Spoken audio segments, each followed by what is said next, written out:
that previous meeting between these two teams, Kentucky was just going off from long range. They shot 43% in that game, and Tennessee has the best three-point perimeter defense in the SEC. So I feel like if they can tighten that up this time around after that loss earlier, then maybe that gives them the advantage here. Maybe you look at an under because of that Tennessee defense, clearly the best overall defense of the conference. So I would lean Tennessee and sort of follow the money here, but Kentucky in Lexington with the potential they have is not necessarily a bet that I want to make when you're talking about Tennessee.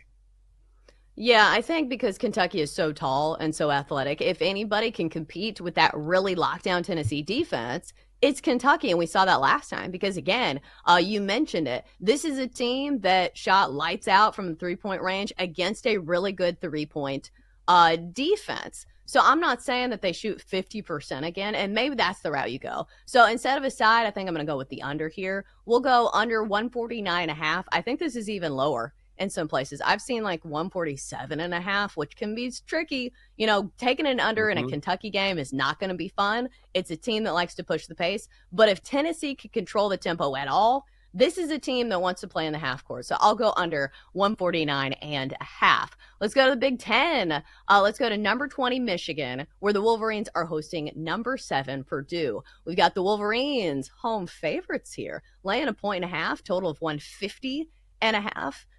This line surprised me a bit because last time these two teams met, it was a rout by Purdue. But anytime you go on the road in a big conference, it's difficult to pick up a win. Jenks, what was your initial read on this game between Purdue and Michigan? Well, doesn't this line stink? That's, does this line seem really fishy? That's the way it certainly does to me.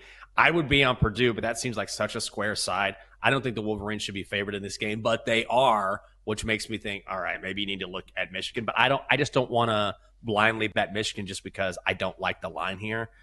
I mean, ultimately, Purdue doesn't have a great bench, but Trey Coppin-Wren has really stepped up. He scored at least 23 points in 5 of his last 6, and then Purdue dominated the initial matchup this season at Mackey Arena. Also, the Wolverines against the number, Chelsea, they're 0-7 against the number in 7 straight games. They have not been covering. So I would lean Purdue, but probably stay away from this one because, again, this is one of those lines where you look at it and you're like, I don't know about this one. Yeah, I think it's difficult for me to go against Purdue, especially because their offense has been so good. Coming off their last 4 games, they've scored at least 90 points, including 91 against Michigan. I know that was a home game for Purdue, and Michigan, it should be noted, has one of the better offenses in all of college basketball as well, sitting in the top 25 in both offense and defense. So I think that's a stay away for me. You're right. That line kind of stinks. So maybe we just won't bet that one. How about back to the SEC, number 3, Florida on the road at number 22, Mississippi State. Speaking of lines that are a little suspicious, the Gators only laying a 1.5 here. Total of 151.5. Florida has been one of the fun surprises of the SEC, a great basketball conference this year. And if you look at their schedule, they only have 3 losses this year, and all to really good teams. To Kentucky on the road, Missouri at home, and Tennessee on the road. So Mississippi State, they're pretty solid, but this line doesn't make a ton of sense to me. Like, Florida looks like the much better team, but sabotage factor. They're coming off a big win over number 1 Auburn on the road. Back-to-back road wins, I feel like are hard to come by in the SEC. That's really the only sabotage factor here, because if you look at Mississippi State, anytime they faced a top 5 team this season, then they've lost, and they've certainly lost by more than a 1.5. Whereas Florida, like you were talking about, has been fantastic this year. Also, Florida has been really good against the number. They're 16-7 against the spread, and they're a very balanced team as well. Against the Tigers, they had 5 players scoring in double figures. So the only case I can make for Mississippi State, honestly, is letdown spot for Florida. That's really it. Outside of that, everything points to the Gators here. Yeah, I've bet on Mississippi State before, and it did not go well for me. They got smoked by Tennessee on the road because my initial hypothesis was, okay, there are a lot of good teams in the SEC, which usually when there's some level of depth, it means you take a long, hard look at some of these underdogs who are getting, sizable spreads. Shouldn't be, the case here because it's not a sizable spread. but something about this line doesn't make a ton of sense. But still, I would lean Gators. It's an overall really good squad. So I don't think I want to fade the Gators, even though that spot is really tough for Florida. So I won't. How about UConn and Creighton? UConn unranked, number 24. Creighton hosting this one, home of the 6th longest active win streak at 9 straight games. We've got the Blue Jays laying 2.5 here. Total of 143.5. I feel like this one looks more straightforward. Jenks, I'm leaning towards Creighton. I'm going to take Creighton in this game. Believe it, I am actually going to bet college basketball tonight. First bet of the year, I believe. Let's go. Here's the thing. I might just take the Blue Jays on the money line at minus 160. Although I don't mind laying the 2.5 here. I know. Like, you can lay the 2.5. It's just fine. It's just fine. So, number one, you talk about that winning streak.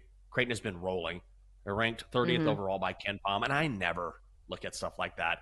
Bart Torvik and Ken Pom. I mean, that's for the experts like you and Brad Evans. I'm just like, who's doing well on the AP top 25 this week? But the Huskies, they're not. They're just, at some point, a team is who it is, right? So we sort of waited because they're the defending champs and because of Dan Hurley, and you think, okay, at some point they're going to put it together, and that's just not who they are. They've fallen out of the top 25. They're 3-9 against the number in their last 12 conference games. The Blue Jays have covered the number in 10 straight games. And you don't think you're going to be hyped up to take down UConn in this game? Yeah, I'm on Creighton. Yeah, it feels like UConn's been a good team to fade this year, just simply because expectations were high. And it's a team that really hasn't delivered, sitting at 16-7 against the number, just 10-13 ATS. And I will say they have a winning record against the spread away, but only 4-3. Creighton has been fantastic at home this year, 12-1 straight up, and this number is pretty tight. So I think I'm going to go with Creighton here. Again, I feel like all these games that we had talked about previously had big sabotage factors. I don't see this one having it. So I think I'm going to be on Creighton with you as well. I think it's going to be a squad play, Jenks. Oh, let's do it. And you're getting it below 3. So I feel like let's grab it now and let's lock it in. I know you don't want to lay $160. I might do it because somebody's got to be that guy. I'll be that guy. But at minus 2.5, whatever. It's less than 3. I feel like this is one of those games that could get to maybe 3.5 by game time, and you don't want that. So yeah, squad play. Let's grab it now.